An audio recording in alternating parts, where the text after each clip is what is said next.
O caneta azul talvez seja mais eficaz em afastar as pessoas da política do que a carta 7 de Platão. Sejam muito bem-vindos a mais um vídeo aqui do canal Matheus Ferraz. E hoje eu vou falar sobre esse fenômeno da cultura brasileira chamado Manuel Gomes, o caneta azul. Você já deve conhecê-lo, ele aparece a todo momento no Instagram.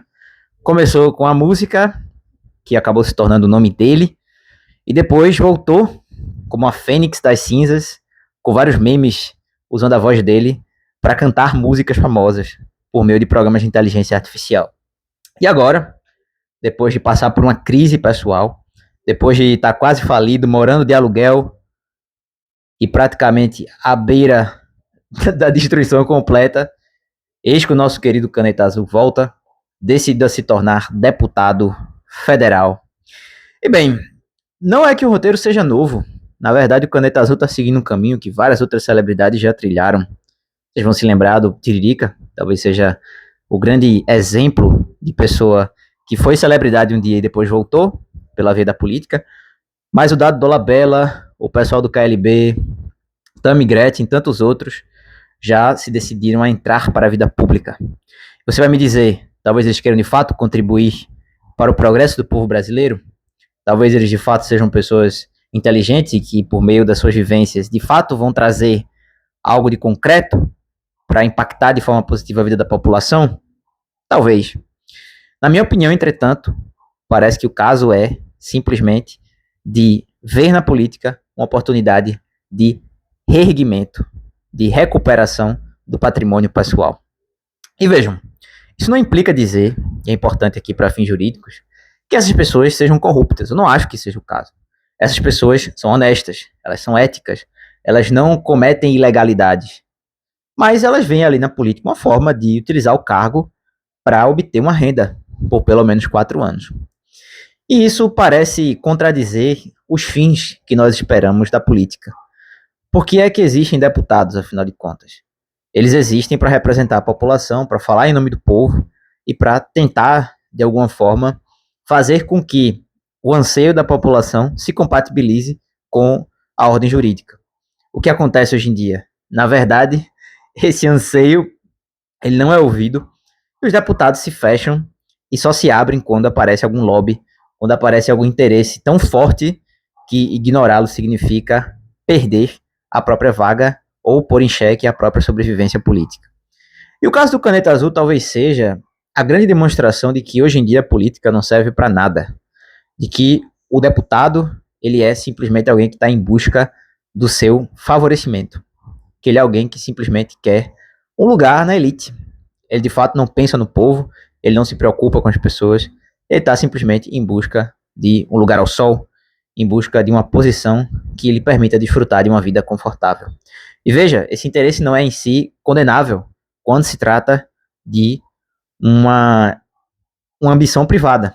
Quando você vai, por exemplo, sair de uma empresa, se candidatar a uma vaga em uma empresa de salário maior, de nível maior, você está perseguindo uma intenção lícita. O grande problema é que o exercício da função pública deveria ser uma forma de prestar um serviço ao povo.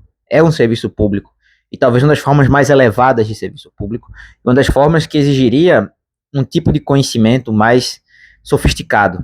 Eu não digo um conhecimento necessariamente acadêmico, mas um conhecimento prático também, que de fato contribuísse para levar certas realidades até as instâncias mais altas do poder. Essas realidades que às vezes são silenciadas exatamente pela falta de pessoas qualificadas que estejam ali para representar os profissionais, para representar as pessoas. Inclusive, já houve no Brasil um movimento, por exemplo, por uma legislatura classista. Na Constituição de 34 isso chegou a ser ventilado, inclusive Plínio Salgado chegou a defender que houvesse uma representação classista no Brasil justamente para reverberar ou para fazer sentir esses interesses. De qualquer forma, a gente vê que os políticos hoje, eles não estão preocupados de fato em representar o povo. Isso me lembra um famoso filósofo, que eu acho que vocês devem conhecer, chamado Platão. E Platão, na República, quando fala sobre os políticos, ele faz uma advertência importante de que o político não deveria possuir bens. Isso é uma coisa muito curiosa da República, né? Muita gente acusa de ser um livro comunista. Esse aí é um debate filosófico também bastante profundo. De toda forma, o que Platão nos diz é muito valioso. Por quê? Porque Platão ele está indicando exatamente que a política não pode ser um instrumento para satisfazer ambições pessoais. Por isso que o político não pode possuir bens, porque ele já tem um poder muito grande sobre a vida das pessoas.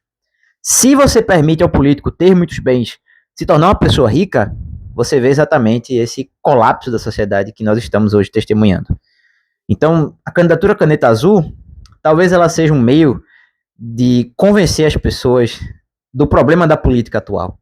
Porque ela é, sem nenhuma máscara, sem nenhum subterfúgio, a enunciação dos desejos das pessoas que hoje decidem trilhar o caminho da política. Evidentemente, há exceções, há pessoas, eu tenho certeza, muitas pessoas comprometidas e, de fato, determinadas a mudar a vida do povo e a causar um impacto positivo na vida da população. Porém, o fato é que há muita gente que vê na política apenas um meio de favorecimento pessoal. Isso é algo problemático para a sociedade, e o fato de os políticos no Brasil acumularem tantos bens demonstra que o nosso sistema está fadado ao colapso. E os escândalos recentes têm demonstrado que o grau de contaminação é tamanho que vamos chegar ao momento em que talvez não haverá quase nenhum justo em Sodoma e Gomorra. E nós teremos de talvez fazer aquela súplica do livro do Gênesis, essa súplica de Abraão, para dizer que nós temos de poupar Sodoma e Gomorra porque há ali um punhado de homens justos. E o Caneta Azul, ele é o grande exemplo de que, às vezes, as aventuras políticas, elas não valem a pena se não há um projeto de reforma do homem, um projeto de educação. E onde está descrito um projeto dessa envergadura? Na filosofia de Platão. E onde Platão conta essa experiência malograda da aventura política? Na Carta 7. Porém, quem lê a Carta 7? Quase ninguém imagina. Poucas pessoas leem Platão hoje em dia, imagine a Carta 7 de Platão. Porém, esse texto é muito importante para a história da filosofia. E ele mostra um pouco a desilusão com a política que muita gente experimenta.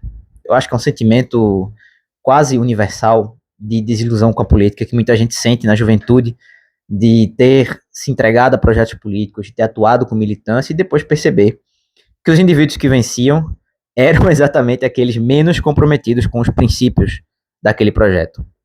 E de fato a experiência de Platão mostra que nem sempre o filósofo, quando ingressa na vida pública, quando decide tomar parte do governo, vive uma experiência positiva. Porque parece que o governo favorece aquelas pessoas que, na verdade, têm interesse apenas no aumento do seu poder. E a candidatura do Caneta Azul é o meio mais eloquente de provar a Carta 7 de Platão. E me parece que ver a entrevista do Manuel Gomes, vê-lo dizer que vai deixar suas propostas em segredo, vê-lo dizer que não tem plataforma, que não é nem de esquerda nem de direita, que é na dele, é simplesmente a demonstração daquilo que já está escrito há muitos séculos atrás, mas que as pessoas não têm a paciência de ler. Eu diria que a candidatura do Caneta Azul ela pode ser um exemplo positivo para nós, ao demonstrar que talvez nós devamos dar um passo atrás e não nos animar tanto quando alguém diz que vai entrar na política. Talvez essa pessoa só esteja se equivocando e não olhando de verdade para o que ela pode fazer enquanto uma voz. E ter voz é muito importante. E saber usar essa voz é fundamental. Nos tempos de influência, nos tempos de redes sociais, nos tempos de aldeia global, nós precisamos cada vez mais de pessoas comprometidas a ser vozes e a de fato agir com a sua inteligência, com a sua eloquência para o bem maior da comunidade. Pessoal, esse foi o vídeo de hoje. Se vocês gostaram, deixem um like, comentem, compartilhem, se inscrevam, deem um hype e, claro, se quiser ajudar o nosso trabalho, link do LivePix aqui na descrição.